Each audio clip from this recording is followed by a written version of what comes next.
So it's Monday, April 19th, 2021, coming up on Roland Martin Unfiltered. The defense and prosecution presented their closing arguments in the Derek Chauvin murder trial today. The jury is deliberating. Cities across the country are bracing for the verdict. We have an all-star legal panel ready to break it all down for you. In Virginia, Fairfax County, they will dismiss 400 convictions brought by the same police officer because, let's just say, wrongdoing. In Prince George's County, Maryland, the state's attorney has a list of officers not credible enough to testify, yet they're still on the force. We will talk with her. In Florida, Governor Ron DeSantis signs his anti-rioting bill into law. The Dream Defenders say it's an anti-protest bill.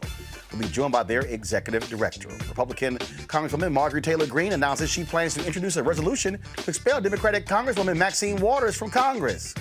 Such an idiot. And we'll tell you about multiple shootings over the weekends in Chicago, Austin, and Kenosha, Wisconsin. And in my weekly book club segment, we'll look at white evangelical racism. Folks, it is time to bring the funk on Roland Martin Unfiltered. Let's go. He's got it. Whatever the biz, he's on it. Whatever it is, he's got the scoop, the fact, the find. And when it breaks, he's right on time and it's rolling. Best believe he's knowing. Putting it down from sports to news to politics. With entertainment just for kicks, he's rolling. It's on go, y'all. It's Roland Martin, yeah.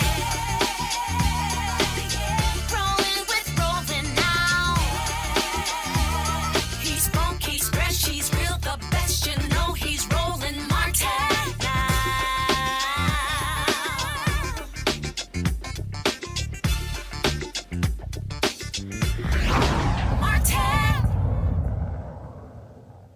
Folks, a pivotal day in Minneapolis where ex-police officer Derek Chauvin is on trial for the murder of George Floyd. 3 weeks of testimony boils down to final arguments presented by the defense and the prosecution. Here's a roundup. This use of force was unreasonable. It was excessive. It was grossly disproportionate. It is not an excuse for the shocking abuse that you saw with your own eyes. And you can believe your own eyes. This case is exactly what you thought when you saw it first, when you saw that video. It is exactly that. You can believe your eyes. It's exactly what you believed. It's exactly what you saw with your eyes. It's exactly what you knew. It's what you felt in your gut. It's what you now know in your heart. This wasn't policing. This was murder. The defendant is guilty of all 3 counts. All of them. And there's no excuse.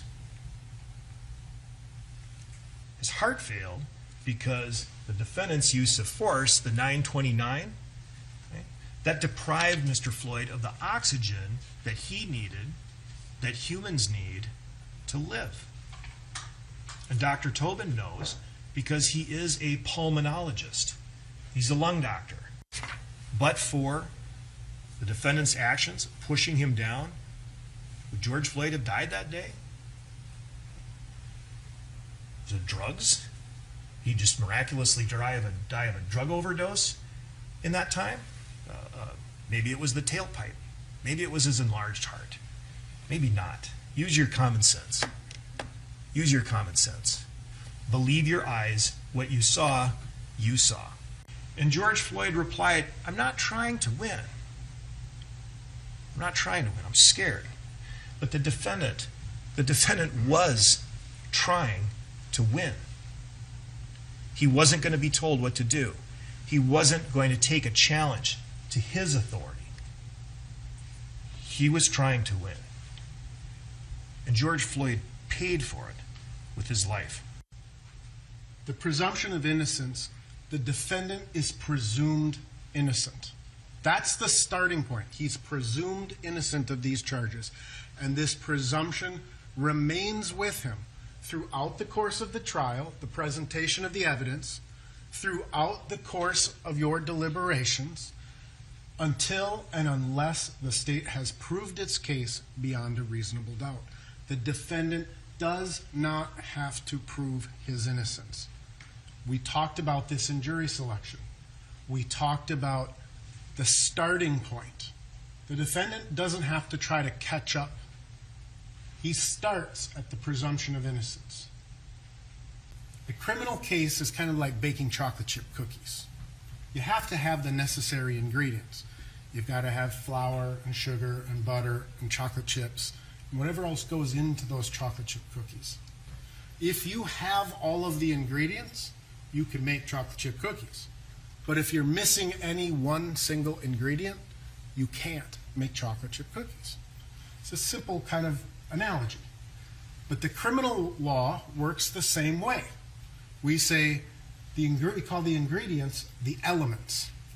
The state has the burden of proving each and every element beyond a reasonable doubt. Not just some global proposition that they've proved their case beyond a reasonable doubt. They have to prove each of these elements beyond a reasonable doubt. And if you determine that they have done so, you convict. But if they are missing any one single element, it is a not guilty verdict. A reasonable police officer understands the intensity of the struggle. You can see at points when Mr. Floyd's legs kick back, it actually almost knocks Officer Lane over. Right? It knocks off the body-worn camera and the badge of Officer Chauvin in this struggle. A reasonable police officer would understand this situation, that Mr. Floyd was able to overcome the efforts of 3 police officers while handcuffed with his legs and his body strength. A reasonable police officer would also consider his department's policies, including the use of non-deadly force policy. Force that does not have the reasonable likelihood of causing or creating a substantial risk of death or great bodily harm. This includes, but is not limited to, physically subduing, controlling, capturing, restraining, or physically managing a person. This is the policy, 5-302 of the Minneapolis Police Department, that non-deadly force can be used to physically manage a person.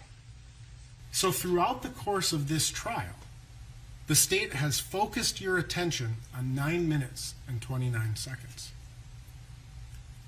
The proper analysis is to take those 9 minutes and 29 seconds and put it into the context of the totality of the circumstances that a reasonable police officer would know. And the proper analysis starts with, what did the officers, or what would a reasonable officer know at the time of dispatch?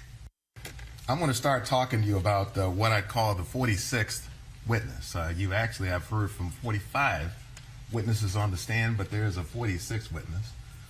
And this witness was testifying to you before you got here to the courtroom. They testified over everybody else's testimony on the stand. It's the only witness that will be talking to you when you're back in deliberations. And that witness, ladies and gentlemen, is common sense. Common sense. We'll continue talking with you all the while, because while you've heard hours and hours and hours of discussions here in the closing, ultimately it really isn't that complicated in what it is you have to decide with respect to the excessive use of force and the issue of causation. In fact, it is so simple that a child could understand it. In fact, a child did understand it when the 9-year-old girl said, "Get off of him." That's how simple it was. Get off of him. Common sense. Why is it necessary to continue applying deadly restraint to a man who is defenseless, who is handcuffed, who is not resisting, who is not breathing, who doesn't have a pulse, and to go on and do that for another 3+ minutes before the ambulance shows up, and then to continue doing it? How is that a reasonable exercise in the use of force? You can believe your eyes, ladies and gentlemen. It was what you thought it was. It was what you saw. It was homicide. Let's go to our legal panel. Terrain Bailey, attorney, the Bailey Law Firm, Candace Kelly, legal analyst, and Monique Presley, legal analyst and crisis manager. Glad to have all of you here. First off, Candace, I'll start with you. Your assessment of closing arguments today. I got the sense that Chauvin folk were all over the place. I really wasn't quite understanding what the hell they were talking about. Yeah, they really didn't give a coherent argument in terms of what we saw Jerry Blackwell do at the end on his rebuttal.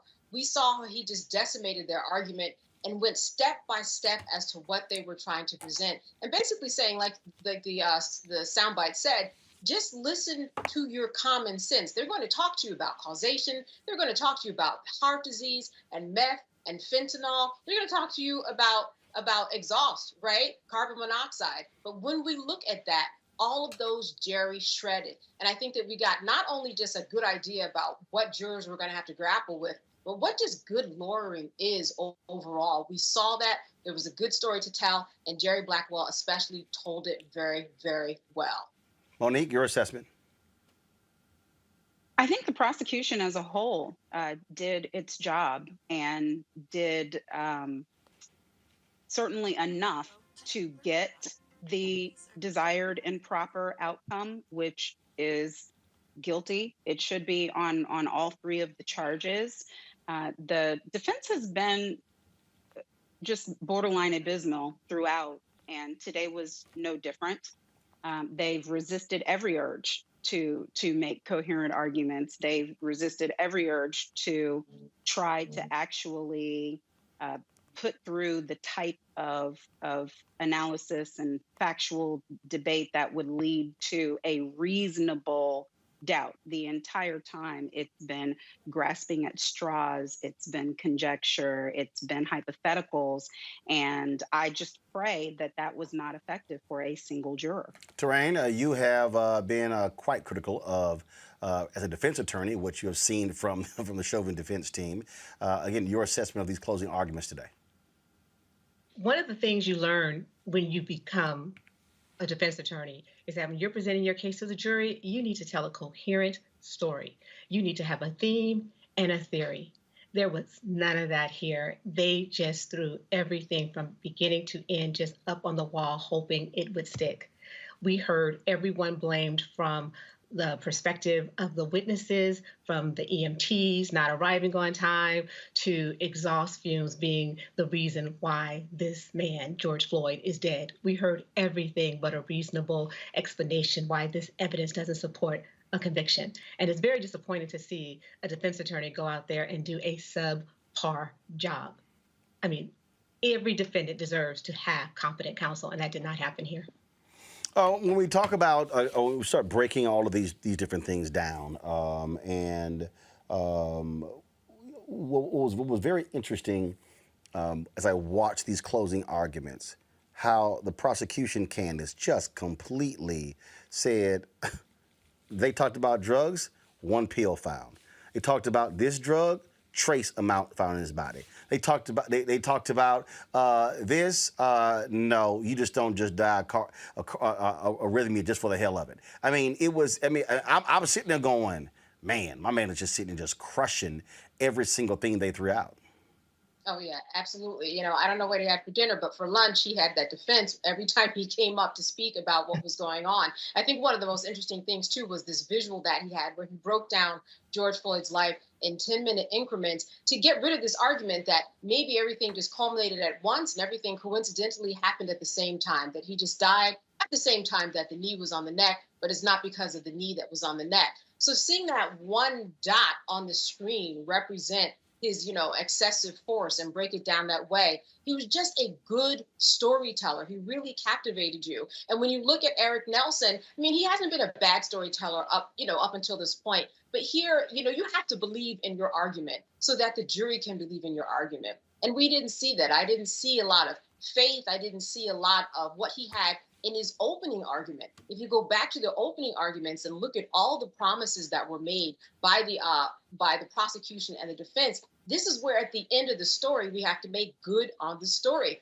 I mean, we didn't see Maurice Hall. As you mentioned, all of the arguments were just disintegrated, and he just didn't rise to the occasion. And this is something that I think that the jury is going to more than take into consideration. Jerry Blackwell was the last person that they listened to. This is the person that they're in deliberation room right now up until 7 o'clock to figure out, what's going on. And when you have Jerry Blackwell's voice in your head, like he was giving off today, it can't but echo and just ring the truth that the prosecution wants the jury to hear.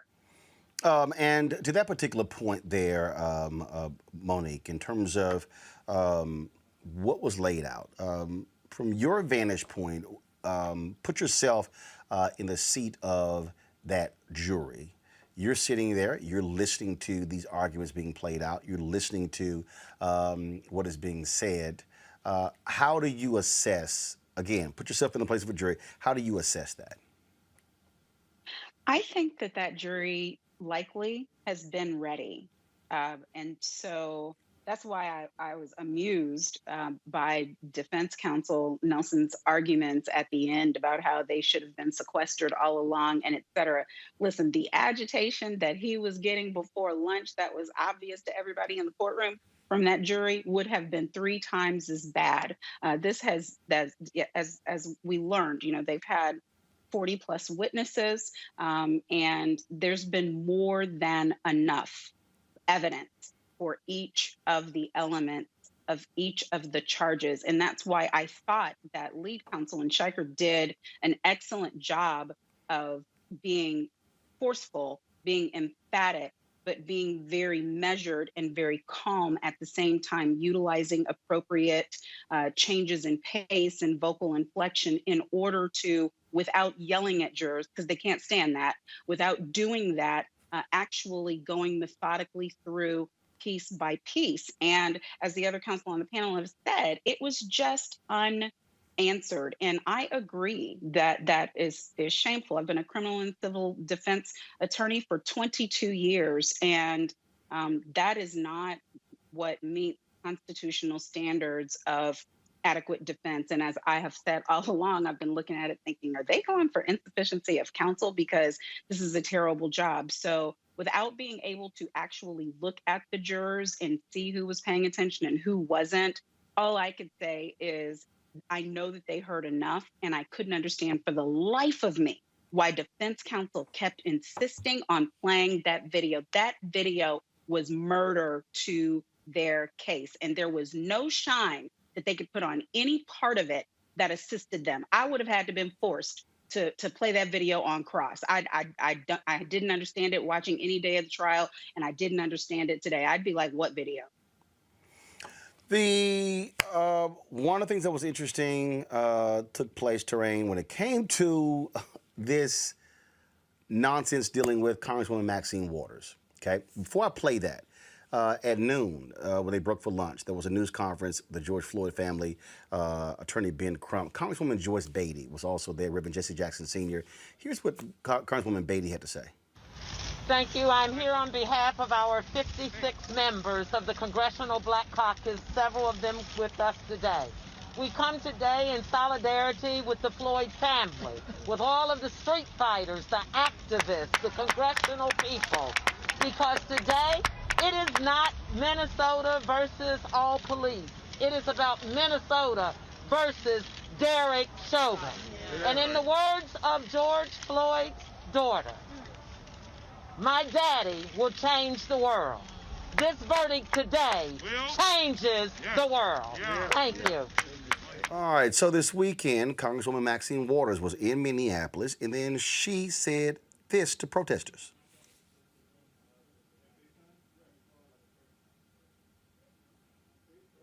Guys, please pray the Maxine Waters comment, please. Okay, so here's the deal. Let me find it myself. All right, so this weekend, okay, thank you. I need y'all to come on, play it, please. And so, yes, I would like to see the bill in Congress pass on police reform, but I know that the right wing, the racists, are opposed to it, and I don't know what's going to happen to it, but I know this, we've got to stay in the street, and we've got to we've got to demand justice. As a black man, despite all of the efforts, I feel like nothing changes. And George Floyd is waking so many people up, yet nothing has happened. Despite the rhetoric, like what needs to happen that's different this year than all the years before? We're looking for a guilty verdict. We're looking for a guilty verdict, and we're looking to see if all of the talk that took place and has been taking place after they saw what happened to George Floyd, if nothing does not happen, then we know that we've got to not only stay in the street, but we've got to fight for justice. But I am very hopeful, and I hope that we're going to get a verdict that will say guilty, guilty, guilty. And if we don't, we cannot go away. And not just manslaughter, right? I mean... Oh, no, not manslaughter. No. This is guilty for murder. I don't know whether it's in the first degree, but as far as I'm concerned, it's first degree murder. Congresswoman, what happens if we do not get what you just told? What should the people do? What should protesters on the street do? I didn't hear you. What happens? What should protesters do? Well, we got to stay on the street, and we've got to get more active. We've got to get more confrontational. We've got to make sure that they know that we need. So those comments by Congresswoman Maxine Waters came into the courtroom today. This is what Judge Peter Cahill had to say. Situation. Obviously, I spend my weekend preparing for closing remarks, and I certainly can supplement the record with news articles. I can supplement the record with the storylines of the particular shows that were brought to my attention. So I'm making it to note the record at this particular point, and I can certainly supplement them. Yeah, you can supplement the record with whatever media reports. I'm aware of the media reports. I'm aware that Congresswoman Waters was talking specifically about this trial and about the unacceptability of anything less than a murder conviction, and talk about being confrontational, but you can submit the press articles about that. This goes back to what I've been saying from the beginning. I wish elected officials would stop talking about this case, especially in a manner that is disrespectful to the rule of law and to the judicial branch and our function. I think if they want to give their opinions, they should do so in a respectful and in a manner that is consistent with their oath to the Constitution, to respect a co-equal branch of government. Their failure to do so, I think, is abhorrent, but I don't think it has prejudiced us with additional material that would prejudice this jury. They have been told not to watch the news. I trust they are following those instructions, and that there is not in any way a prejudice to the defendant beyond the articles that we're talking specifically about the facts of this case. A congresswoman's opinion really doesn't matter a whole lot. Terrain, I'm sorry. What the hell was the judge talking about right there? As if Maxine Waters doesn't have the right to give her opinion? I have no idea. He's talking about a congresswoman speaking to uphold the Constitution, and the right to protest is a constitutional right. These people have the right to gather and to speak their minds and their hearts in a civil way. He can't quiet her. So if you listen to the news all weekend on every conservative talk radio show, you heard commentators talking about the verdict and what was going to happen and people preparing for anticipated riots. You heard different people talking about this case. So why should Maxine Waters have to be silent? It makes no sense. This judicial officer, he overstepped the line by trying to dictate to another branch of government what they should do. When Maxine Waters, she never spoke of the court.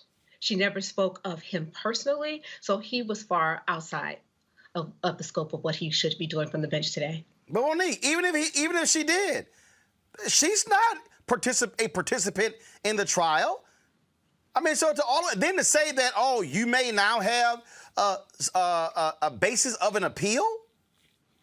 There's no basis for appeal based on what Maxine Waters said, because everything that everyone else is saying on television, us having this conversation here, could be considered a basis for appeal using that logic.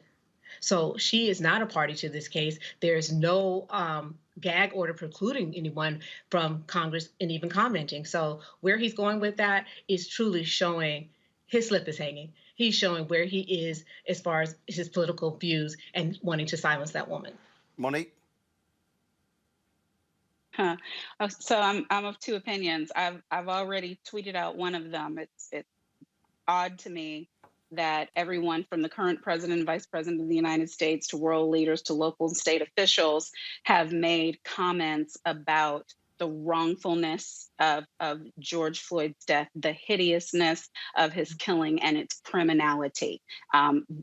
Everyone has said something about that. So to call out this one Congresswoman's opinion, we know that Congresswoman Waters can be a lightning rod, and those that apparently are of this judge's ilk can't resist the urge to comment. I'm of another opinion, though, candidly, as a career officer of the court. I understand that judges are very serious about the sanctity of juries, about protecting juries, and there was a conflating of any number of things in Congresswoman's comments where she was saying it should be guilty, guilty, guilty, and they asked her if it is not, what do we do? And that's when she said, we stay in the streets, we do this, we do this. Well, I think we stay in the streets no matter what this verdict is. I think putting one dirty cop in a jail cell doesn't fix anything except for one dirty cop went into a jail cell. And I think that this case was handled the way that justice requires, in that the state brought appropriate charges. Keith Ellison did an excellent job of leading the prosecution team that is volunteering their time. They did one of the best jobs I have seen prosecutors do in prosecuting a case, especially a case against police officers, and they have proven their case. So then it's in the hands of a jury. And I am not prepared to say that if one juror hangs this trial and leaves them with a mistrial, that we storm the streets because of a mistrial. That is the justice system that we supposedly all believe in. That is the Constitution in motion, not out of motion. And we know already it is harder than anything in the world to prosecute a police officer to actually get a guilty. And that's why from the beginning, I've been saying, I don't care how good a job they do. I don't care how much this should be a slam dunk. It may not be. So I am one who wants measured expectations, and I am one who is consistently pointing out that there is a long game here. So the part where Congresswoman Waters was talking about the Justice and Policing Act and how we need those reforms, I'm with wholeheartedly. But anybody who's saying, if we don't get the right verdict here, then we storm the streets, I don't think that they're thinking about this the way that we all have to in order to see real and lasting change. Candace, it's just ludicrous to listen to that particular judge. She needs to respect the rule of law. I'm sorry, you're a judge. Did the First Amendment somehow just go out the window and she can't offer her perspective and opinion? Listen, and she didn't tell us anything that we didn't know. If the verdict doesn't come down the way that the people and the masses wanted to come out, they're going to continue to hit the streets. There was really nothing that she added to what we already knew was going to happen if something doesn't happen in court in terms of a guilty verdict. Now, on the other side of this, you see what Eric Nelson is doing. He's got a file. It's about this thick, and it's called his appeal file. And he's got the fact that the plea deal was told earlier than it was supposed to be, or let go. The $27 million settlement was, kicked 2 jurors off the juror. He's got this. He's got the way that the prosecution was kind of suggesting that they were lying or not telling the truth or not telling the whole story. So he's got to get it in because that appeal is coming. And so at the end of the day, that is what this was about. He's building that file, and it's not a very light file. Right, and that's also what the judge's comments were about, because he's the one who could have sequestered the jury and chose not to. So if the jury has now heard things that he believes the jury shouldn't have heard, that's not the fault of the people who are out there using their free speech to say them. That's his responsibility, because he knew that he had a high-profile case where people were making all kinds of opinions. And if he wanted to ensure that the jury didn't hear anything while they were in trial or while they were deliberating, he had a very effective way of getting that done and chose not to.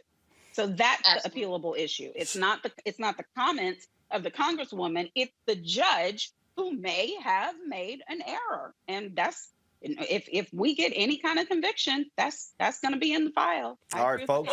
So I agree with you go ahead. about that, because the judge had the opportunity from the outset to set the tone for the jurors and to restrict what they had access to. So why this heightened concern today, based on one statement made by Maxine Waters? It seems to me that they're just exaggerating. It's pretty hyperbolic, in my opinion. Maxine Waters has been pretty vocal about her expectation for this trial, the expectation for the treatment of the family, and the respect that needs to be shown to Black Lives Matter. Personally, I'm not a fan of any planned protest. Anyone who's talked to me knows that I wish the Black community would go silent. They have planned for us to protest. They have planned for us to be in the street. And while they know that's our anticipated response, is our typical response, what would happen if we would be silent? The power in our silence. They wouldn't know what we were thinking and what we were doing. They've already planned for us to stay in the streets. I say we take a different approach and have a more impactful approach. But not everyone agrees with me with that. Clearly, Maxine Waters doesn't agree with that, and that's okay. But I think as a Black community, we need to start thinking about where can we put power in our protests? Can we go silent and increase that power? All right, folks, I'm going to ask all three of you this final question. It's now in the hands of the jury. Do you believe that this jury is going to come back with a guilty verdict for Derek Chauvin? Train, you first. As I listened to the defense closing argument, I had to wonder about his perspective and what he saw in a juror that made him think that there was a juror in that box that would follow his line of closing. There had to be someone he was speaking to, because you only need one. And that's the perspective that we don't have sitting out in America. The prosecution knows what jurors are looking at and their responses to the defense. The defense knows their responses, so we don't know that. I'm hopeful that based on the jury selection, and based on the evidence, this is a rock solid case. The defense had an opportunity to take this Jenga block and poke holes in it and try to weaken the foundation of this case. They didn't touch it. They stayed at the top. They never hit the foundation of this case, that Derek Chauvin is guilty of murdering George Floyd. So I anticipate that this verdict is going to come back at least on one charge of guilty. Candace? Second-degree manslaughter all the way. This is an former officer that was negligent. He didn't even turn George Floyd over, even after someone who was a subordinate asked a couple of times, don't we need to turn him over? They blamed the streets that were 20 feet wide. They blamed carbon monoxide. They blamed everything except for the knee on the neck. Once George Floyd was in the realm of that officer, he was responsible for him, and he let him die under his own neck. That is negligence. That is the threshold when you really boil down the second-degree manslaughter charge. He's going to get at least that, which we know sentencing averages, it's about 4 years, but there were some aggregating factors here. We had the aggregating factor of the children who were there, and that there might have been some cruelty involved. So even while the sentencing guidelines say he on average might get 4 years on that charge, he might get more with that aggravating factors that are involved. Monique? I agree. It's all wishes and prayers, though, right now. I feel for all counsel who are sitting out and waiting for this as the world waits on it. I don't know that they will get the depraved mind that's necessary for the top of the charge list. I think I agree that second-degree manslaughter may be easier to reach, but hopefully at a minimum, they will get to the bottom of the charge list and all be able to come to some agreement that they can't do a full and complete not guilty, but without being able to see and assess those jurors and to know whether there's been like one person sitting there frowning at the prosecution the whole time, not willing to take notes, not buying into any of it. We just can't tell. All right, then. Terrain, Monique, Candace, I certainly appreciate it. Thanks a lot. Thank you. Thank you, Roland. All right, folks, we come back for this break. Fairfax County, 400 cases dismissed because of a shady cop, and cops in Prince George's, Maryland. Folks, the DA says, I don't even want them testifying on the stand because I can't trust their word. All of that next on Roland Martin Unfiltered. I believe that it's movement time again.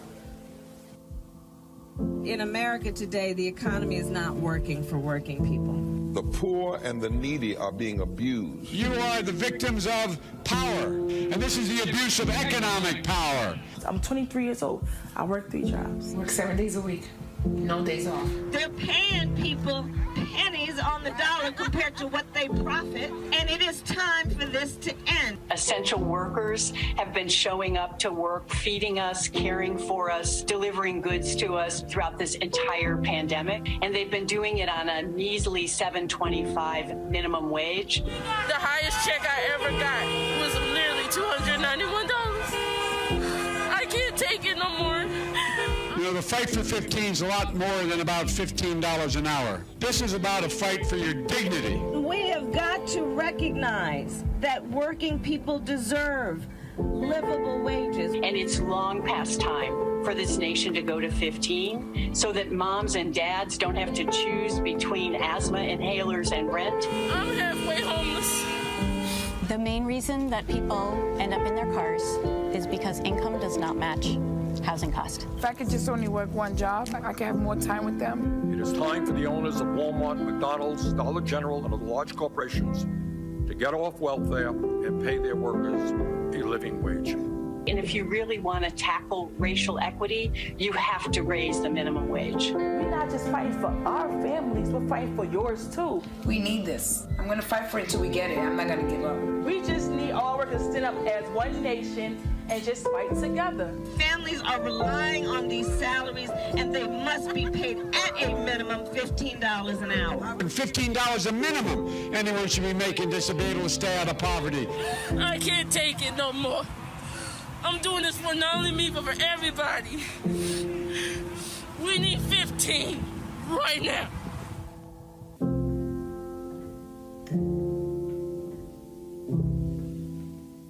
Shortly after 9/11, America and its allies went to war in Afghanistan to defeat a terrorist stronghold. We accomplished that mission years ago. Trillions of dollars lost, over 2,000 Americans dead, countless Afghans dead. It's time to get out. Many presidents have tried to end the war in Afghanistan, but President Biden is actually going to do it. And by 9/11, over 20 years after the war was started, the last American soldier will depart, and America's longest war will be over.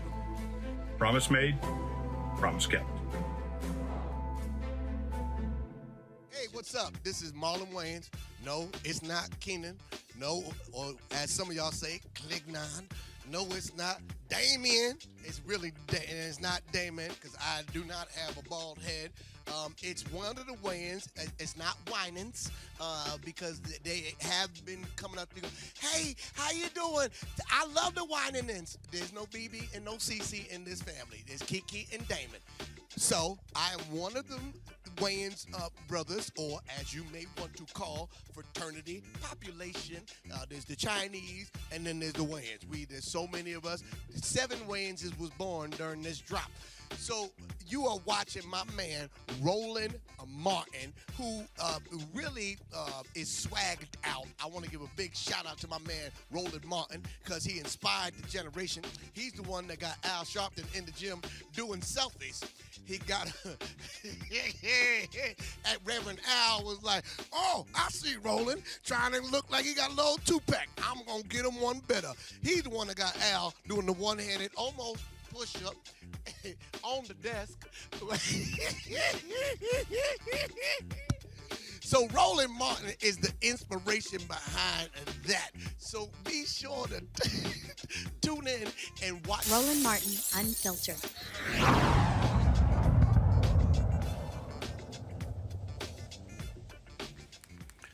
Folks, in Fairfax, Virginia, more than 400 convictions may be overturned there. A judge is moving to throw out the convictions because a former patrol officer is accused of stealing drugs from the police property room, planting them on innocent people during illegal traffic stops.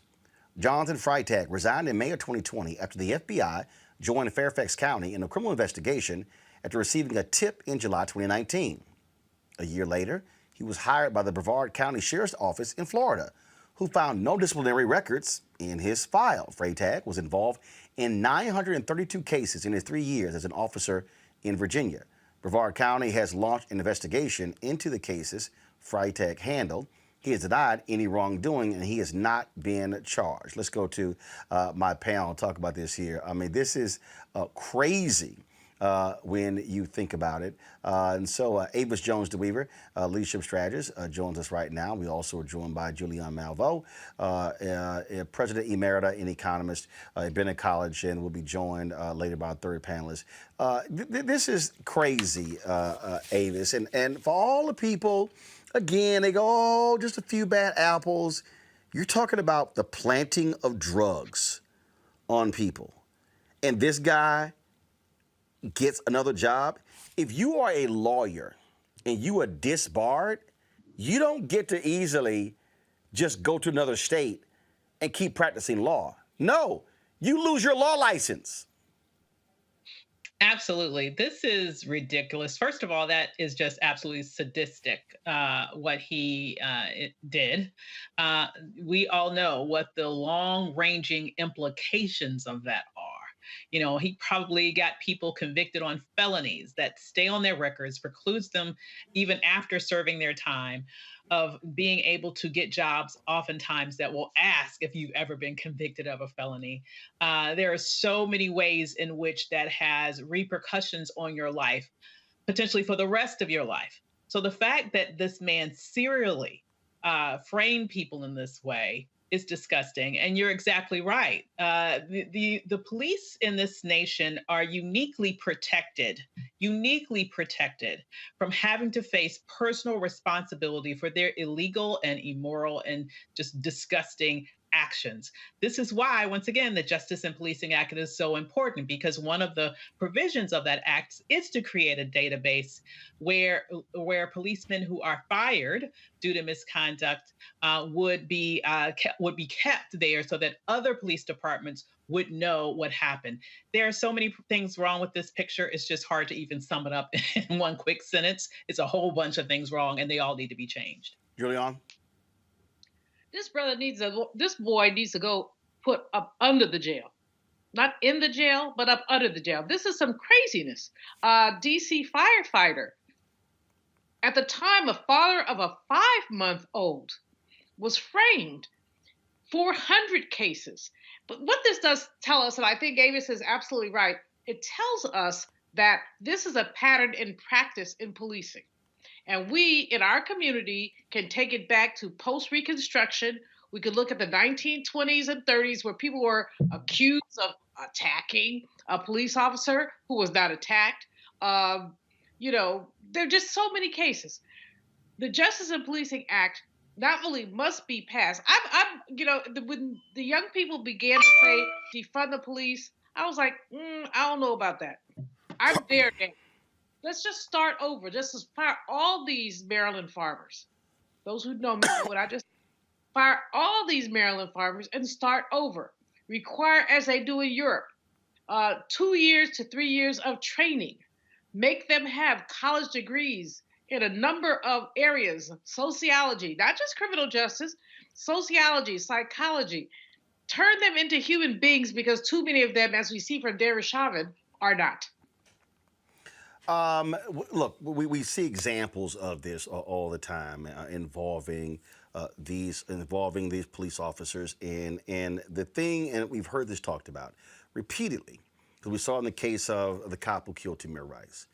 You cannot have a cop engage in this kind of activity and just easily be able to go find another job. Those folks should not be in law enforcement. They should not have a badge and a gun. There should be, Roland, some kind of registry for people who are so-called law enforcement officers, that you do pass some national standard, and if you mess up, bluck up, that you then are removed from that registry. We don't have that. So as we saw with the killer of Tamir Rice, this boy goes from one county to another and kills a 13-year-old. Now, we see this over and over again. What really needs to happen is that we need to make sure that there's some nationalization. And I know those states' rights people hate that, but they loved enslavement, so that's another story. But these folks need to have we need to have a national standard that says, if you don't do this, you cannot be a so-called law enforcement officer. And this is not controversial, Avis, because the reality is we have it for doctors and lawyers. Yeah, well, logically, it should not be controversial. But the reality is it is, because there is the complicating factor of police unions in here who have completely bastardized the system. The police unions, I believe, likely have a lot to do. They have a lot to do with why a lot of police departments across the country find it very hard to fire people. Not to say that they shouldn't do it anyway, but it's not as simple as perhaps it is in other professions. And the police unions make sure that it's not that simple. We also need to get rid of qualified immunity. I know if I served prison time because he planted something on me or somebody in my family did, I would want to sue him for every cent he got, right? We need to make sure that that's in place. And then the last question I have is, how come with the other place that he ended up, they said that they didn't see anything derogatory in his records? What happened with that? Was he allowed to resign or was he fired? And even if he was allowed to resign, why was there nothing written up about him in his record? Because everyone knows that when all of these police officers who engage in malfeasance, like as you mentioned with Tamir Rice's killer, when they resign, and even in his case, he was fired, right? They can easily go to another department. And if the paper trail isn't there, or if people who aren't hiring them don't really care about the paper trail or don't do the proper investigations around it, you can have that same malperforming and dangerous police officer just be bouncing around from one police department to another. The entire system needs to be reformed. And honestly, I do believe that a big part of that is with this particular act that's in Congress. And we need to do whatever we can to make sure that the Senate is able to move in the direction that it needs to in order to pass it. Well, absolutely right. That should absolutely happen. And I think we're just seeing just far too much of this. I got to ask all three of you. I talked about Eugene Craig joins us as well. I talked about this here with our panel. Excuse me, with our legal panel, all of this brouhaha. Republicans are calling for Congresswoman Maxine Waters to be censured, removed from Congress. You got that nutcase out of Georgia. She claims she's going to put forth this deal. The New York Post is talking about, oh my God, how bad she is. I mean, Eugene, I'm really sick and tired of these fake. This fake outrage of the folks on the right looking for anything and everything. And now the latest is Maxine Waters, Congresswoman Maxine Waters. Listen, if Kevin McCarthy wants to censor people, he needs to start with half of his caucus. He needs to start with former President Trump. He needs to start with half of the Trump team that's operating with former President Trump right now. If that's the route he wants to take, he's going to open up his entire half of his caucus, at least half of his caucus, to censorship. Or impeachment or removal from committees. It's not a path that he wants to go down because he want to take this out of context. There are actual things that led to actual violence, that led to actual death. I mean, look, this is the Blue Lives Matter caucus. There were blue lives that were lost as a result of words of members from his caucus. So if that's the route he wants to take, so be it. Yeah, I mean, it's crazy. I'm just sort of laughing when I watch these fools, Avis, because if you really want to talk about some comments being made, it's a long line of hacks on the right.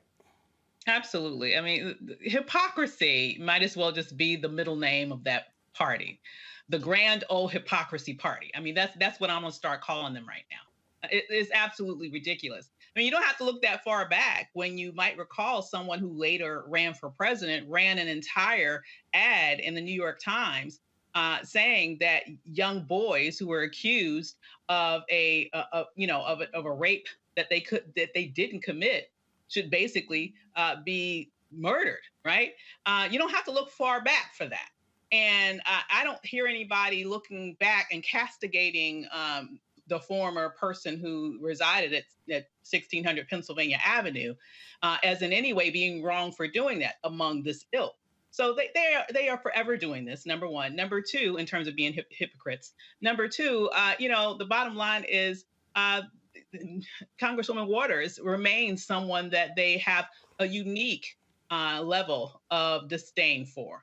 A lot of this, to me, has to do, obviously, with her boldness, her bombasticness, her unapologetic Blackness. But I think a lot of it also has to do with the fact that she is a Black woman.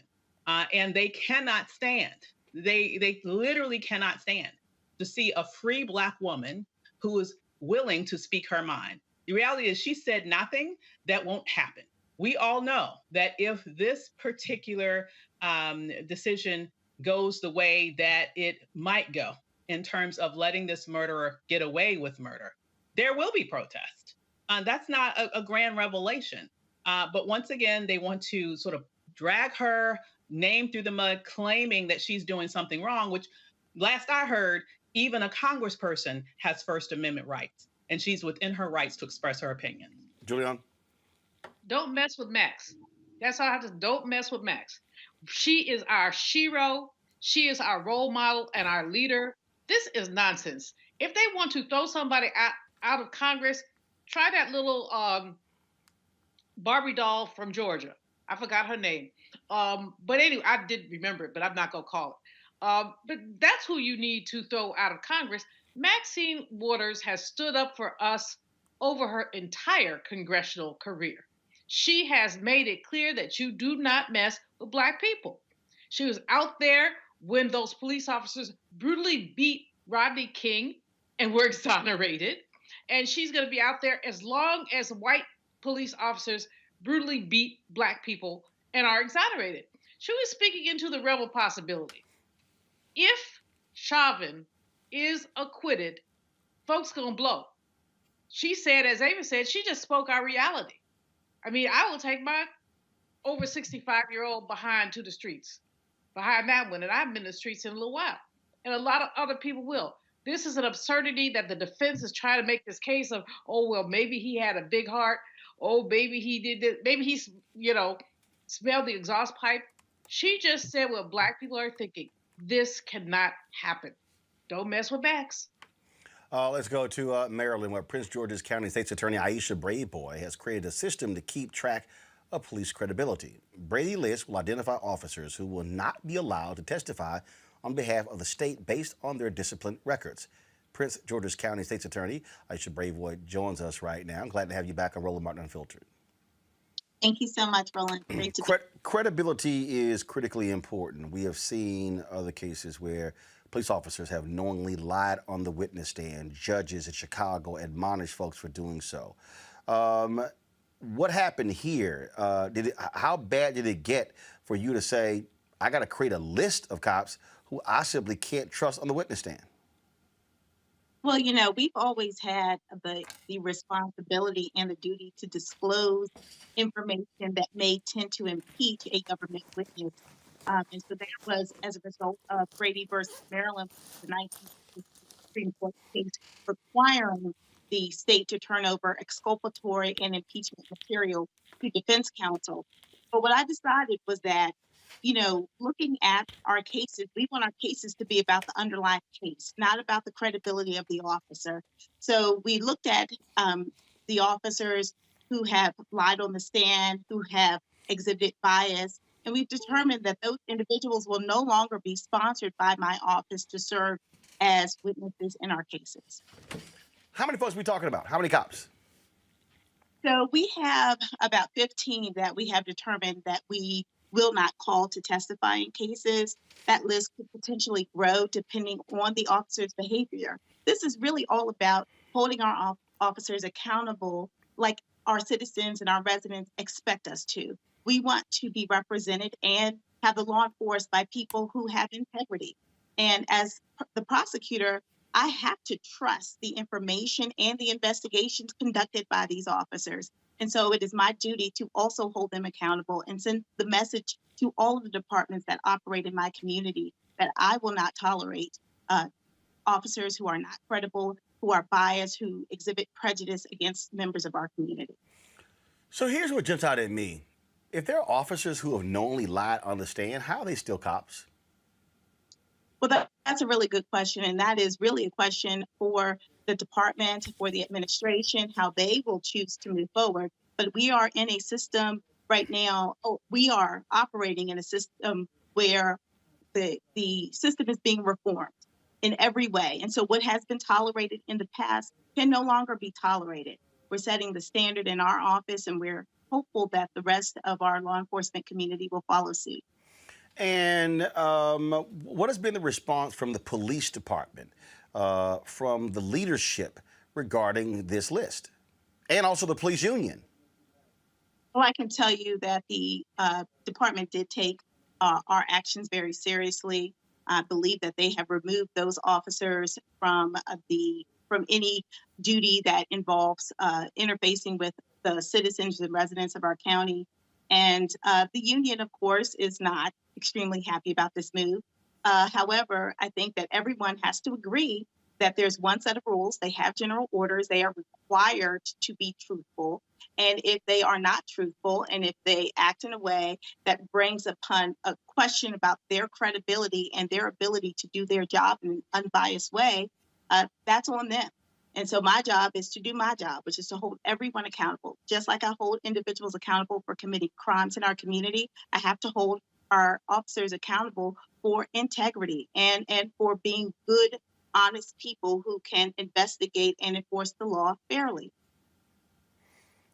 This is obviously, we're seeing this focus all across the country on police accountability. And there's so much trust that is placed in the words of police officers. And we've seen so many other cases. The Laquan McDonald case, where they lied. They just flat out lied.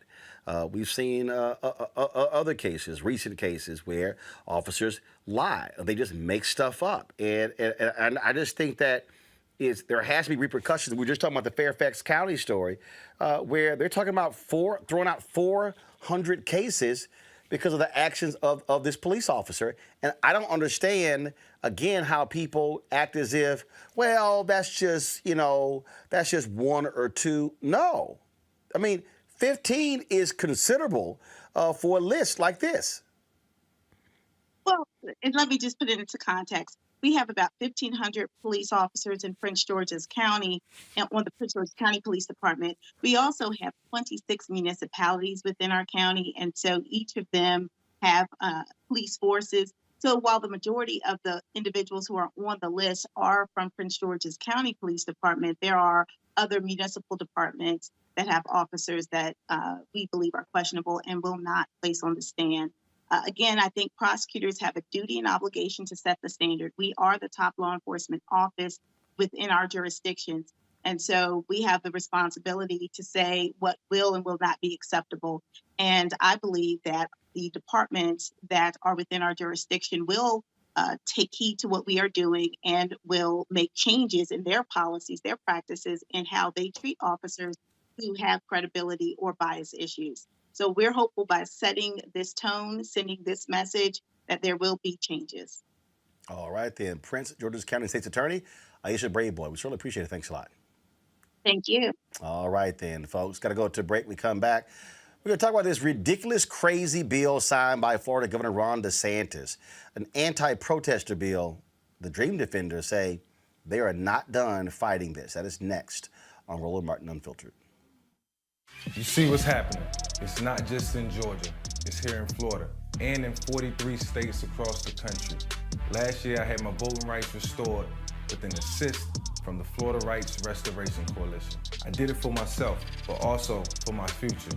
Having children, I realized I could make a difference. So I got my voting rights restored, got registered to vote, and I got my vote in through the Postal Service since I was working out in California during the football season. Now, they're trying to undo that, and the hard work of so many others.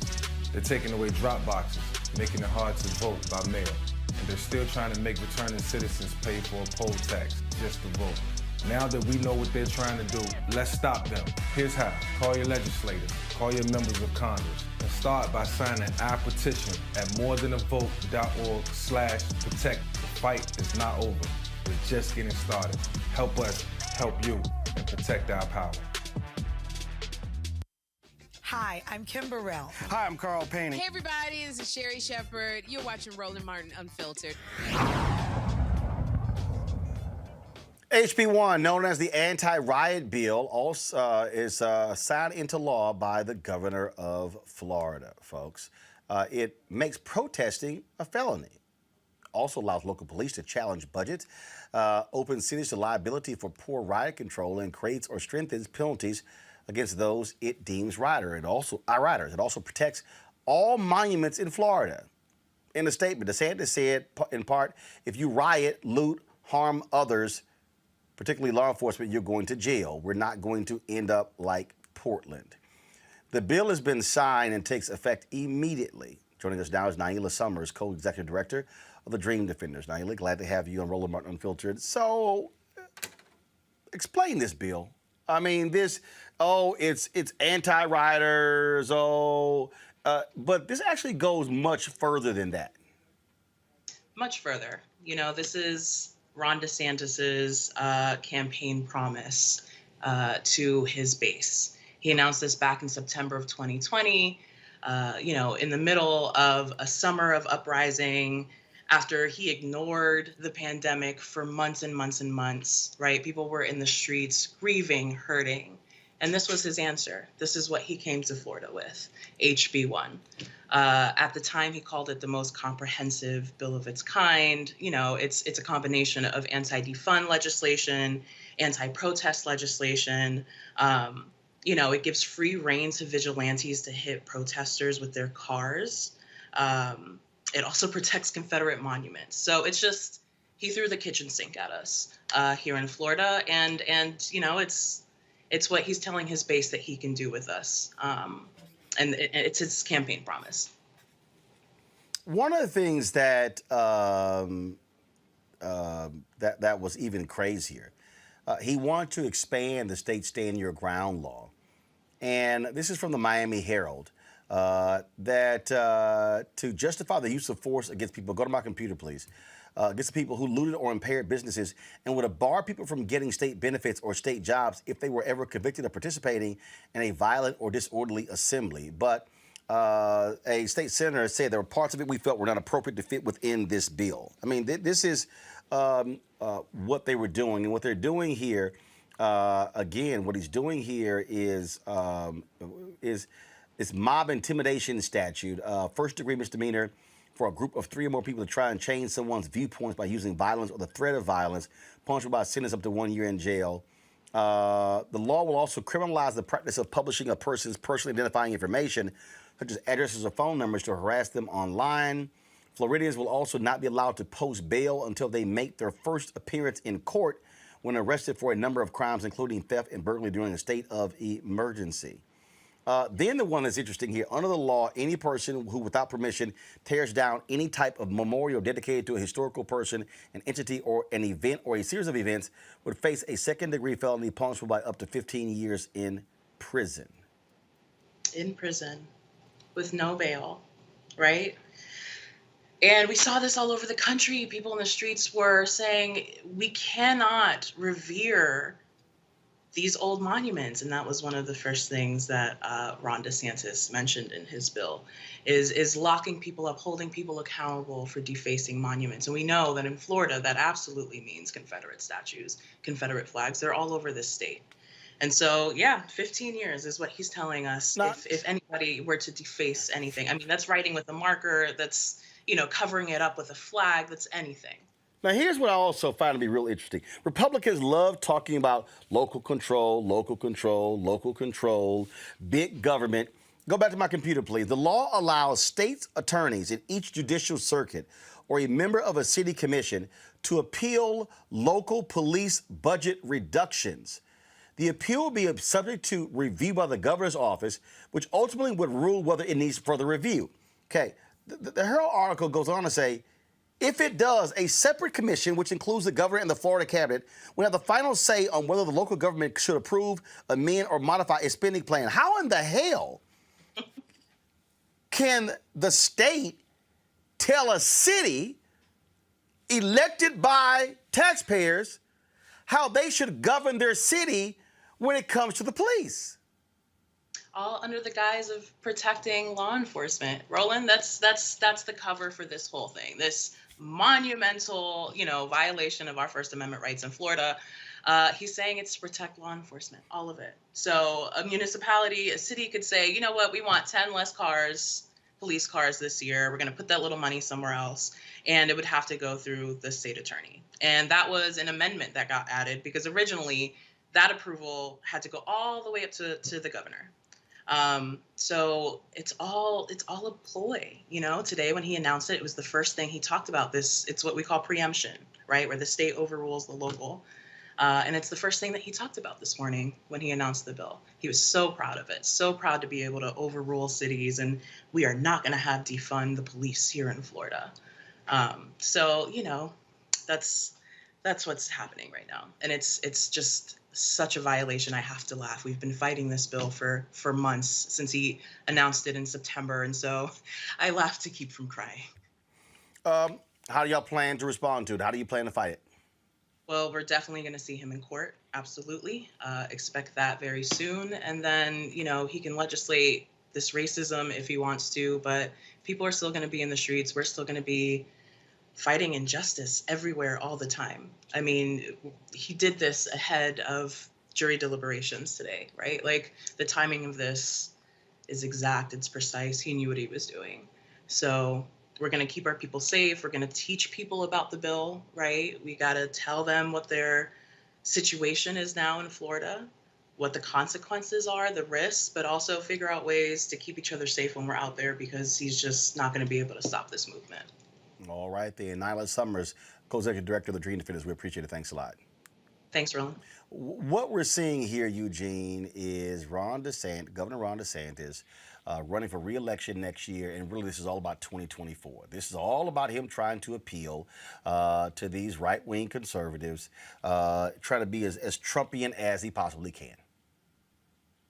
That's all this comes down to. You know, this is a 2024 re-election, and it's also a 2022 re-election and 2024 presidential run that he's laying out. You know, this is where the dangerous of like some of the wildest parts of the far right come into play, because when you have people like DeSantis in power, they're able to actually put some of these things into motion, in the law and the policy. People get hurt. People are going to be hurt by this.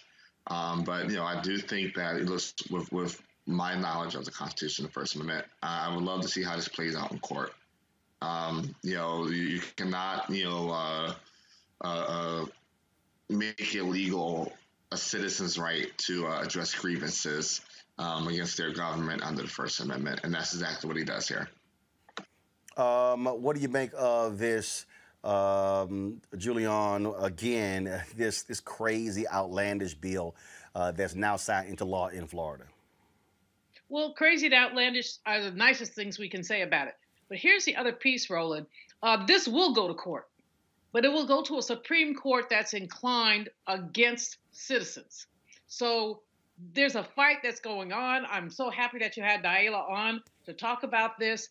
But the fact is that 43 states have figured out ways to restrict citizen rights, from voting rights to other rights. And we saw this before in Congress, where people want to send you to jail because you protested. Now, they didn't send the fools who stormed the Capitol to jail until after a while. And they still haven't found all of them. They could find them if they wanted to. So I think that, Ava said something, I think, in a previous segment about hypocrisy. IHOP.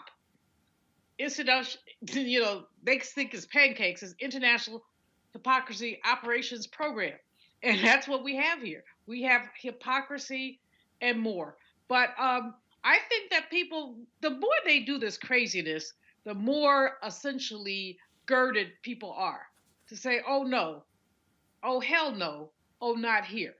That's how the people came out in Georgia to vote for Warnock and Ossoff. And that's going to be how they come out in Florida to ensure that DeSantis gets a one-way ticket to someplace with double hockey sticks. The thing that trips me out again, Ava's over and over and over, and how Republicans love to talk about, again, sticking government's nose and everything. But for them, basically what they're trying to do is, like Alabama and Mississippi, telling cities, you can't touch monuments, we control that. But to sit here and now tell a city they can't make their own determination on how they spend the city's money on the police? Come on. You on mute. I see that Eugene had it exactly right. When he was talking about the fact that DeSantis right now, honestly, he's just trying to set himself up for a presidential run. He's trying to be as outlandish as he's trying to out-Trump Trump, really. And, I see him as trying to make himself the quote-unquote heir apparent to the Trump crazies. And so that means that he is doing all of this ridiculous. You remember how extra he was with the whole COVID situation and, how we still have COVID running amok down there, cannot trust one statistic out of that state because they have intentionally diluted the data. So you can't show how badly it's run amok down there. And this is just another way in which he's literally looking to kill people. This is the crazies have taken over the Republican Party, and the crazies of the crazies are the ones who are now trying to get in leadership of this new sort of ridiculous, insane wing of that party. So as ridiculous and as dangerous as this law is, and as all of those things that are happening all over the country right now in terms of everything that's going on with voting rights, all of those things are outgrowths of this really off the rails, right wing, white supremacist, just deadly and dangerous leanings of a Republican Party that is determined to do anything to hold on to power, to take power, and literally being willing to kill anyone who does not agree with their political leanings. Yeah, I mean, it's just sort of laughable as we continue to see what they're doing. Let's now talk about another outlandish action with cops. In Massachusetts, an officer of the Milton Police Department will be prosecuted for assaulting one of her son's friends and her husband during a sleepover at her home in September. Patricia Leo is accused of criticizing her son's black friend because he supported the Black Lives Matter movement and called her son's Hispanic friend an immigrant. At some point during the night, Leo allegedly asked the Hispanic boy to leave. She allegedly punched her husband in the nose, and then called the black boy ignorant and brainwashed because he supported the Black Lives Matter movement. The police officer with the Milton Police Department for nearly 20 years, she's been on administrative leave since October. Her arraignment is set for May. Yo ass got to go. Roland, why is she not in your crazy ass white? There's no way she can be a cop still. Why is she not in your crazy ass white people section? Because I got another crazy ass white person, a crazier. They're innumerable. But anyway, there are levels to crazy. Child Protective Services should be at her house, and they should take her child someplace safe. And a police officer for 20 years assaults a child because she doesn't like his political views. This is insanity. I mean, this is total insanity. Maybe we should have like 3 crazy ass white people per show. I don't get it. It's absolutely ludicrous. But to me, you punch your own husband in the nose because you're a bigot. Yeah, you might have more than just an arraignment. You might be talking to a divorce attorney. Hey, folks, some breaking news here. Go to my computer, please. Leadership Conference on Civil Rights just posted this. Breaking, Senator Schumer just filed closure on Vanita Gupta's nomination, moving forward her Associate Attorney General nomination and setting up a final vote as soon as Wednesday. It's time to confirm Gupta this important Justice Department position. Civil rights can't wait. And so it looks like she will get that vote on Wednesday to be confirmed. Then, of course, last week, Kristen Clark had her U.S. Senate hearing as well. And so, look, we're finally getting some action on moving these women in the Department of Justice, the top 2 positions, and really focusing on civil rights in the DOJ. Avis? Yeah, well, it's good to see that. Also, super proud of Kristen Clark. Actually, personally, I would have liked to have seen her as Attorney General, but that's just me. I will say that, it's about time that we have a team at the Justice Department that really embodies the word justice rather than corruption and just ridiculousness, which is what we're having to, still have some hangover from in terms of the last administration. And so I'm hoping that both of these nominees are able to swiftly be able to be confirmed so that we can have that more full team in place to do all of the work that we know needs to be done to undo a lot of the mess that they inherited, and also to live up to all the challenges that we face today and will certainly continue to face in the future. Eugene. Look, get them confirmed. I mean, let's speed it up. Let's get them done. I mean, you know what the votes are going to be. You know, you got the majority right now. Let's just ram it through. You know, Republicans are going to be obstructionists, going to, you know, put up whatever roadblocks they possibly can procedurally. But, you know, at this point, let's just get them done, get them through. Julian? I absolutely agree. I'm with Avis. Kristen Clark could have been the Attorney General. I wish she had been. But, you know, Biden was doing payback on Merrick Garland in terms of what happened to him with the Supreme Court.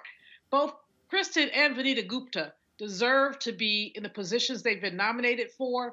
And if Republicans can't cross the line on this, you know what? Smuck them.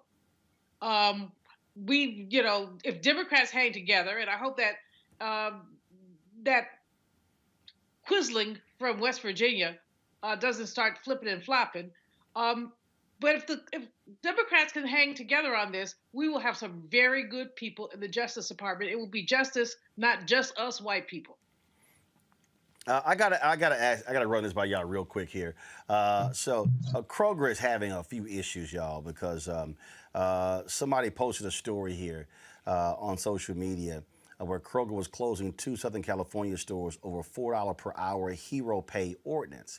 Kroger then responds with this tweet: grocery stores operate on razor-thin margins, and these mandates increase our operating costs by 20 to 30% depending on market, putting any struggling store in jeopardy. Okay, folks saw that, and then, they decided to whoop their ass. First of all, this is the CEO pay for the Kroger CEO, Rodney McMullen.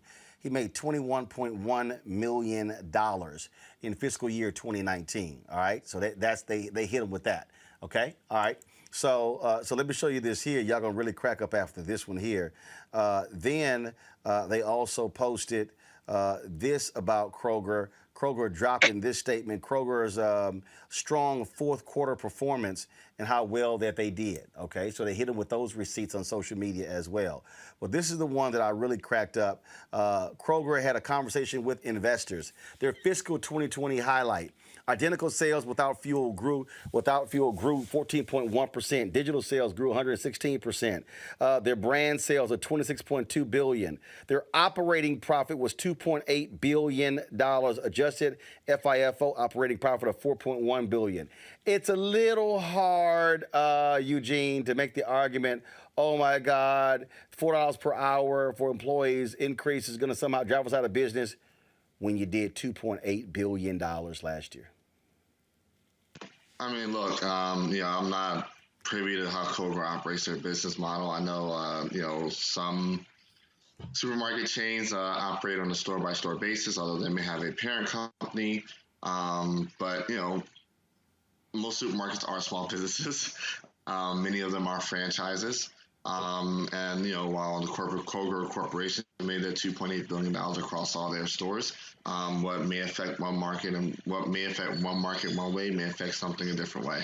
But it's not wise, Julian, to try to clap back some folks bringing up, how much, this is just going to cause us, this is going to raise our expenses 20 to 30% when you're touting your numbers to Wall Street. Roland, here's the thing. Food costs have gone up. Anybody who has gone to the grocery store in the last year has seen food prices tick up for any number of COVID reasons, but for other reasons. And this man is making $789,000 more than the average employee. This is absurd. Eugene, I'm going to have to dismiss your argument out of hand when you talk about, store by store by store by store. It's a corporation. It's a national and international corporation that is essentially making money from hungry people, from people who need food. And the heroes pay that the counties have asked for is nothing more than fair. When we look at what's been going on, these supermarket people, despite COVID, have gone to work, wear their masks, do their things, restock the shelves, take care of us when we check out, and often are subject to abuse. I was at a grocery store the other day, Roland, I'm going to take your advice one day and start carrying my camera around. I did tell this white person, I said, have you ever heard of Roland Martin? She said, why? I said, because you would be a crazy ass white person. But anyway, she would not put her mask on. And I said, ma'am, would you please put your mask on? She told me no. And my phone was in my pocket. I couldn't get to it in time. But long story short, I've seen these employees ask people to wear their masks. They won't do it. $4 is the least we can do for them. Kroger is full of it. I have never stepped my foot in a Kroger, but believe me, after this, I won't do it again. It's just never why. It's just sometimes you just want to just keep your mouth shut, Avis, when you're responding to people on social media, because they will pull the receipts out on you real quick. No, serious receipts here. Yeah, and then I was looking to try to look up those numbers again. Was that $2 or $4 billion in profit? Operating profit, $2.8 billion. So roughly $3 billion in profit. Profit. That's like after expenses, bro. Okay, nearly $3 billion in profit, and they are sitting here whining about providing heroes pay. Let's also put into context a couple of things. Particularly when this pandemic situation started, the data that I've seen around consumer spending is there was a huge jump in consumer spending right at the beginning. And most of that jump was with grocery stores. Remember, people were going, stocking up, getting everything, all the paper, all that stuff. Then what we've seen since then is we know that the people who were those essential workers in grocery stores were literally putting their lives on the line. Some grocery store workers have literally caught COVID and died during this period. It is a dangerous job to be working at a grocery store in the middle of a pandemic. Hello. So the fact that these people are dragging their feet around providing an extra $4 an hour for heroes pay, which I do believe that literally does describe a hero if you're willing to risk your life so other people can eat, okay? When you're running around here trying to brag about the fact that you have nearly $3 billion in profits, it's absolutely ridiculous. This should be a public relations disaster for Kroger, and I'm hoping that those sleuths on social media do everything that they can to make sure that it is. All right, folks. This weekend, deadly weekend in Kenosha, Wisconsin. A suspect is in custody connected with a shooting at a local tavern. 3 people died and 3 others were injured. Police in Austin, Texas, arrested 41-year-old Stephen Nicholas Broderick, a former Travis County Sheriff's Office detective, suspected of killing 3 people. Last year, Broderick was charged with the sexual assault of a child. And in Chicago, a 7-year-old girl was shot 6 times on Sunday as she and her father waited in the drive-thru of a McDonald's.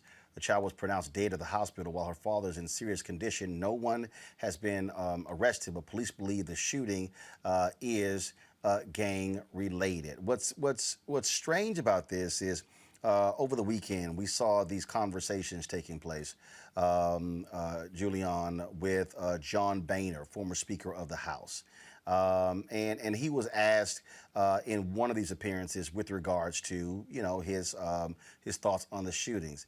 This to me was just maddening. Listen to this. But I first want to start with the moment that we're in this country. We've had yet another mass shooting. Thursday night, a couple overnight, 8 people in Indianapolis, that's the one on Thursday, were killed.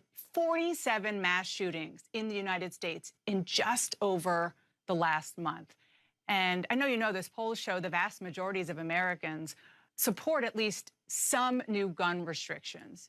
When you were Speaker, there were 20 first graders who were killed in Newtown, Connecticut. Looking back now, do you regret not passing new gun laws then? And do you want to see Republicans come to the table now, at least, to pass something? Well, back when Newtown happened, we couldn't find common ground with the other side. And, I heard the earlier segment, and hopefully there's some common ground to be found.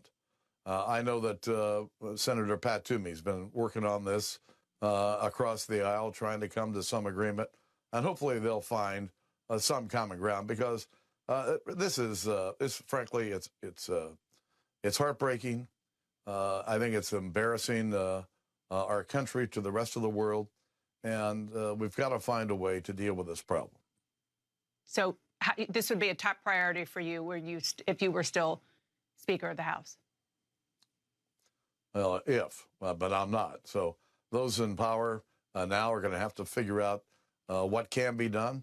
It's not about what everybody wants. It's a matter of what can be accomplished in a bipartisan way. You know, it really pisses me off, Eugene, when politicians who didn't do a damn thing when they had the power now want to comment when they're out of office. I mean, that's the nature of politicians.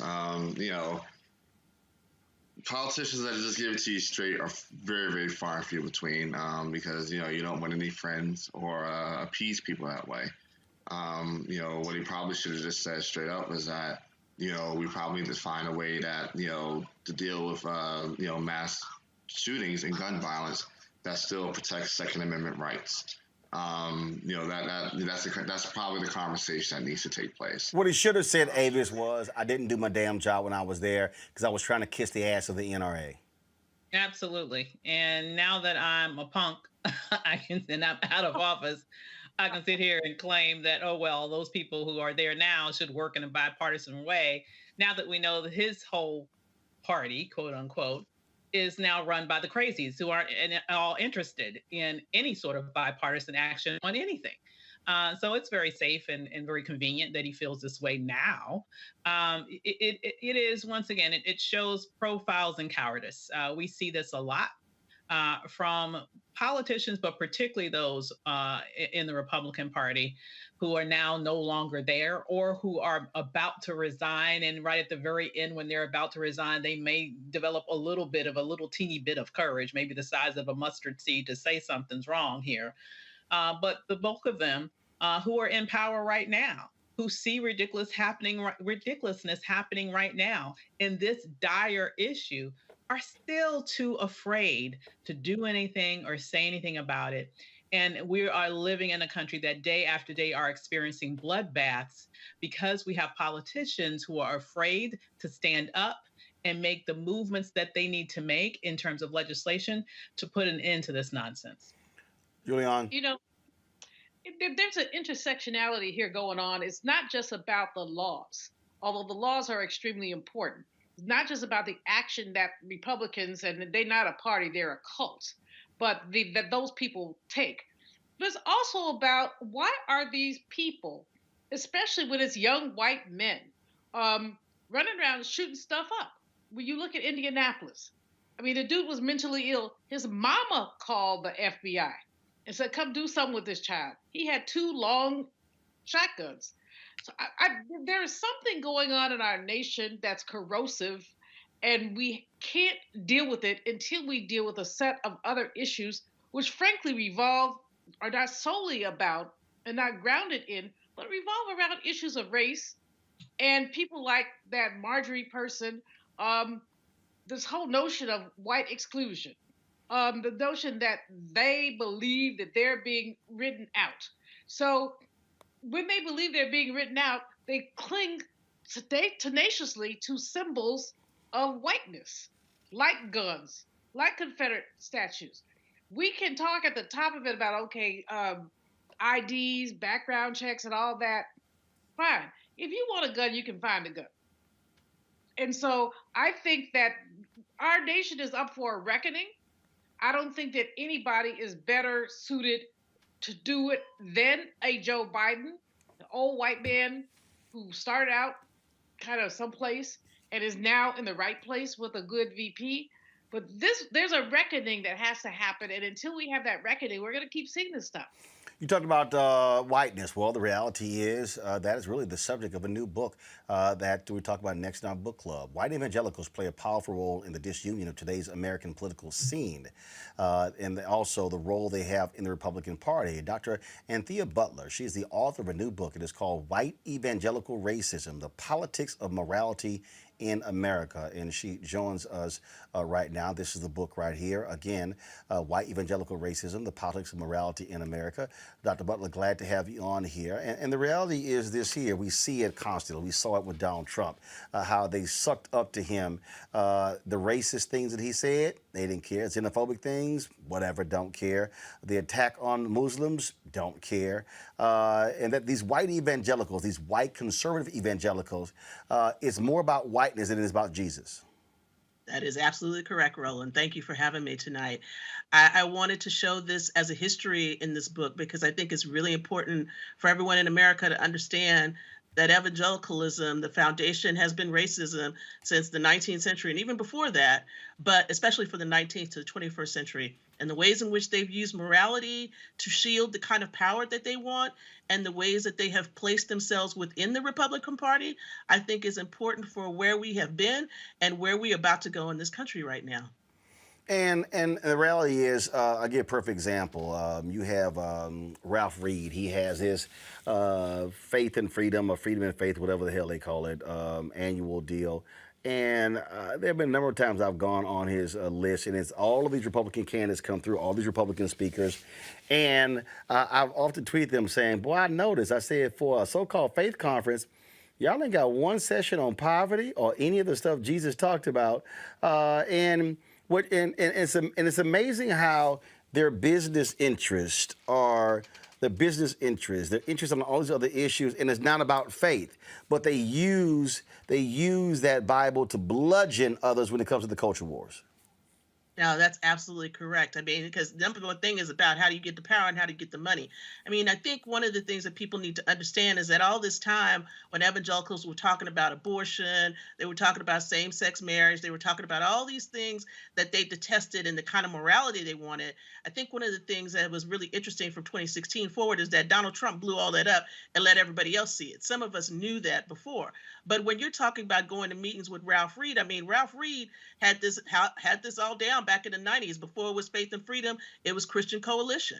And they started that off with them to tell people how they were supposed to vote, how they needed to think about the candidates. So they even had voters guides that you could take into the voting booth and vote just straight down the ticket like they wanted you to. So I think one of the things that we need to see about what evangelicals have been doing is this way in which they've ingratiated themselves politically, first, if we're talking about the 19th century Democratic Party, and then in the 20th century post 1964, where that has gone into the Republican Party and this marriage of sorts that they have had with each other. And when we talk about, again, when you look at how they weaponize faith, it's amazing how silent they are on issues of racial justice, because, again, whiteness precedes their faith. Yes, that is correct. And I think, again, we have to see this from both the historical and the current perspective, the ways in which they talk about the family, for instance. Remember all the talk about the Black family is broken. They don't have any parents. It's always about, whether or not somebody is, unwed mothers and things like this. And they put this on the Black family. These are constructions that were made in the 19th century, but they have an effect in the 21st century because that's when they say, well, we're not going to give anybody any help. We're not going to do anything about schools. We're not going to do anything about any of these things that people are really, really serious and need to think about. So what evangelicals have been doing is sort of doing like a bait and switch. They've been talking about morality all this time, but the reality is that they've been pulling away the kinds of social contracts that we need, or even the things that you think about that are in the gospel that they should believe about feeding the poor, taking care of the widows and all this other stuff. They haven't done any of this at all. This is all about power and about how they can have more power, A, and B, more money. Questions from my panel. I'll start first off with Avis. I find this to be a very intriguing topic because, I may not be the best expert on religion, but it seems very clear to me that when you look at white evangelicals and how they behave versus what Christianity supposedly stands for, I'm so excited that your work is exposing it for what it is, being based in protecting whiteness versus Christianity. So my question to you is, in terms of being able to empower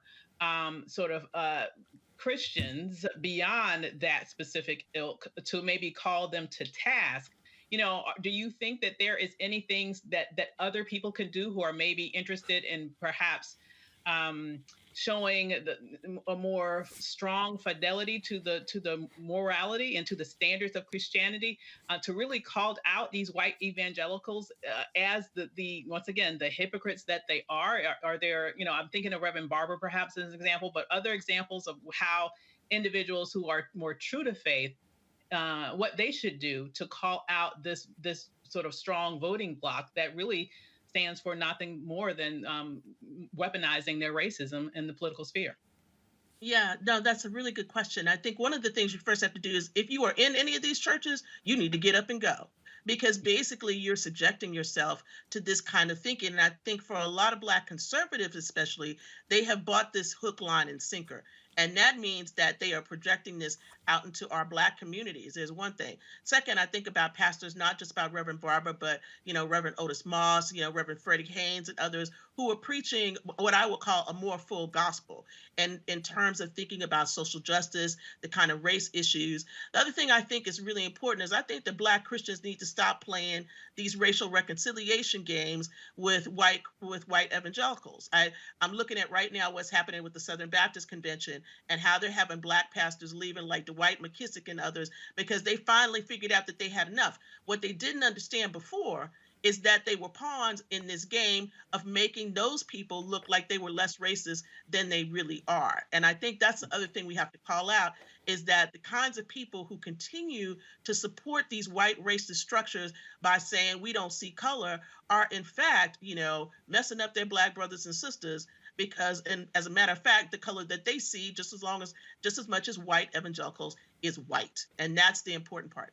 I want to say one more thing now. I think what's really important is that, Black churches know how to get out the vote. And right now, voting is in peril. And evangelicals are a part of this. There's a whole history about that with somebody named Paul Ryrick, who in the 1970s was working alongside at the beginnings of the moral majority with people like Jerry Falwell Sr. and others. One of the things he said was this: we don't want everybody to vote. You all think that there's supposed to be good government, but we don't want everybody to vote. And we need to figure out how to make sure that these people don't vote. These people mean Black people. And so Black churches need to do more than just get souls out to the polls. We need to get involved in every area of political action and activity and begin to do the same kinds of things that white evangelicals have been doing.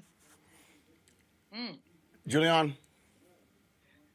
Your work, my sister, is very powerful, as is your presentation, and we're grateful for you, especially when I think about the letter from the Birmingham jail where Dr. King called out the white Christians who basically could not deal with racism. And so you're basically talking about some of the same things, these folks who refuse to deal with their own racism. I'm glad you ended your comment from Avis with the commentary about voting and the polls. But what about the economic aspects of this? What can we do economically to bring these fundamentalist Christians to their knees, to make them think differently about us? Yes, this is a little bit harder. And I need to say this because I think this is really important for your listeners to understand and for Black Christians especially to understand. These organizations like Focus on the Family, Family Research Council, American Family Association, these are not just about talking about nice Christian things. These are powerful lobbying organizations that back up Republicans. Where are our powerful lobbying organizations? We have not given money in the same way to these kinds of things, first of all. And secondarily, we rely on the NAACP and other kinds of orgs to do that work.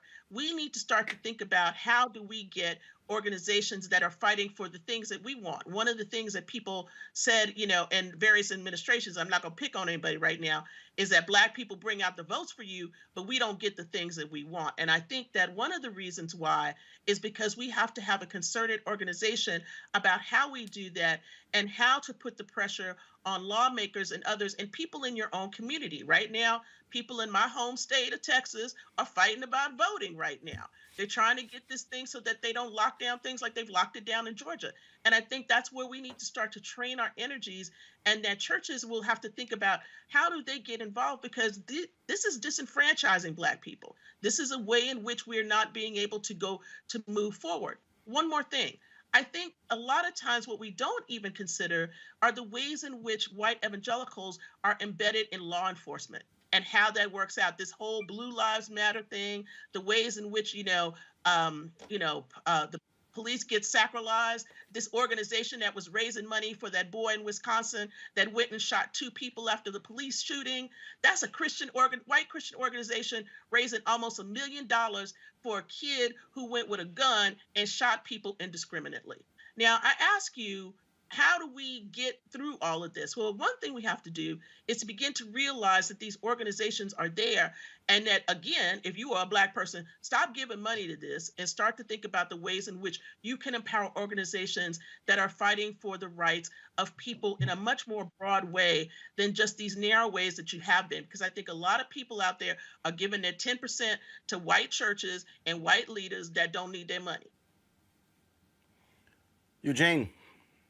I appreciate you being here. You kind of answered my question with your last answer. But I guess to maybe reframe it a little bit, with the blackening and browning of America, I would presume the same is going to happen within the Christian community.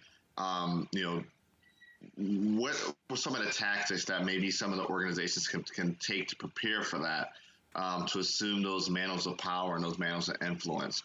As the blackening and browning happens, the power of white evangelical is going to either be super compact and limited to certain regional areas, or just be diluted altogether. And Black America needs to be prepared to step into that fold and assume that and fill that power gap. Well, you would think that, but when you have people who have a stranglehold on power, that's going to be a little bit more difficult because, well, you say that, Black and brown people will be able to get that. I want to remind you that during the Trump administration, we had over 200 judges appointed, and then you also had 3 Supreme Court judges appointed. So this is not a game. This is really serious in the ways in which the people will have to think strategically about maybe the demographics are changing, but how do you change the power structure? The power structure cannot change unless we have people at every level of government. We begin to have different kinds of people at every level of government. So what I mean by that is people who are willing to think about the ways in which power has been used in malfeasance kind of ways. And to think about how we're going to prepare for that is to think about, are our organizations strong enough? That's first of all. Are we linking up with churches to think about that? How do we think about getting equal pay for everybody? You were just talking about Kroger. It is a shame that Kroger is doing what it's doing right now, and there's no excuse for it. There's just none because they make millions and millions of dollars. But at the same time, I think economic pressure is really important. There is a question about, whether or not people should be boycotting Georgia. And there was questions that Stacey Abrams didn't want that, and other people wanted boycotts of certain things that happen in Georgia. I think people have to use the power that they have at hand to start to make these organizations pay attention to things. But until we decide to make a concerted effort like Republicans and evangelicals have together, to be involved in the political system and not just getting elected, but also making the structures underneath those elections, to hold firm. I think that's really important. Last thing, now this is going to be the thing that hurts everybody's feelings.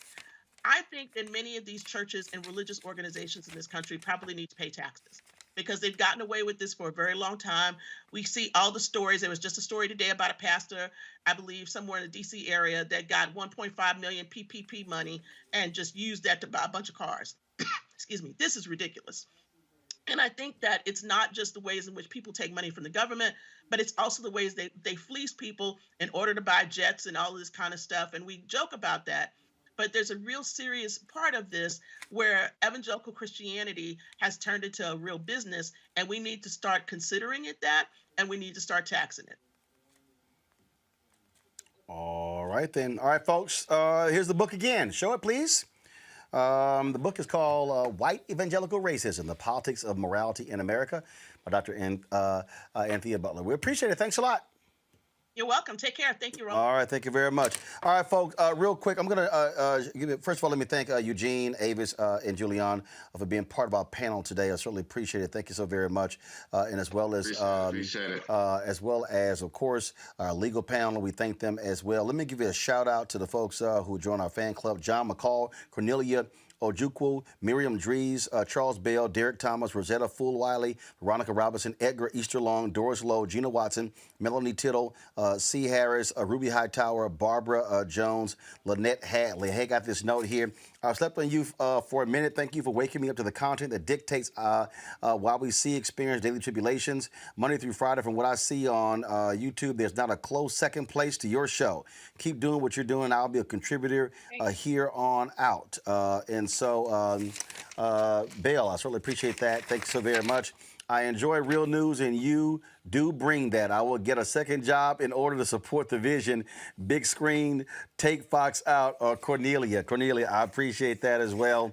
Let's see here. We got this card right here. Dr. Carr suggested I was able to put together $2, $3, and $4. LOL. Well, a little bit more than that. Roland Martin Unfiltered is the best news information program in the country. I appreciate you. This is Veronica. Thank you very much for the news and service you practice. I always know I can go to you for the honest perspective you provide. And turn over. It took me forever to get the street address. Please add to the ticker tape in the homepage. All right, she's talking about the crawlers at the bottom. So, Keenan, go ahead and add our address to that. Let's see here. You're doing a very good job reaching the black people on YouTube, but you need your own network because a lot of blacks won't tune in to YouTube, but they will go to major channels and they don't get the real truth from those channels. Let's see here. Also, Dr. Carr, great to watch. Talk truth. Thank you for that. This brother says you will have your own network. Just be patient. And let's see here. I'm going to read a shorter one before I get on out of here. That's not it. And let me see if I can read a shorter one. Let's see here. Dear Mr. Martin, I just had to thank you for this show and all you do. I would like to help you reach your goal. Here's $100 to help you do the thing you do. Keep pushing and help us to understand more. I'm hooked on your show. That's Doris Lowe. So, folks, we certainly appreciate that. If y'all want to support what we do, if you give to YouTube, folks, we only get 55% of that. They keep 45%. So if you want to support us directly, please, Cash App, $RM Unfiltered, PayPal.me/R Martin Unfiltered, Venmo.com is RM Unfiltered, Zelle is Roland at RolandSMartin.com or Roland at RolandMartinUnfiltered.com. You can also support us, New Vision Media, Inc., 1625 K Street Northwest, Suite 400, Washington, D.C., 2006. All right, folks, that is it for us today. I certainly appreciate it. I know April 15th was Jackie Robinson Day, but I wanted to go ahead and rock my, I have 2 Jackie Robinson jerseys, and so I wanted to go ahead and rock it again in support of Jackie Robinson. And so, folks, thank you so very much. We will see y'all tomorrow. Y'all like the new background? We switched it out, so we had another one. And so put a little bit more blue in this one. The other one's like really, really blue. So we mix it up. So we don't want to throw some different looks at y'all, so I certainly hope y'all enjoy the show. Again, we got some phenomenal things being planned. I so wish I could share some of the stuff with you, but my goodness, I mean, it's going to be amazing. And tomorrow, I'm going to show you a preview of a new 6-part special we're launching next Monday on Facebook. You don't want to miss it, folks. It's going to be amazing. I can't wait. So tune in tomorrow, and y'all are going to get the first look. I'm going to show it to you first before I put it on social media, okay? So I'm going to show it here first. You want to tune in tomorrow I'm going to show you what we have that we're debuting next Monday, a 6-part series right here that we're in partnership with Facebook. And so you don't want to miss that. All right, folks, I will see y'all tomorrow. How?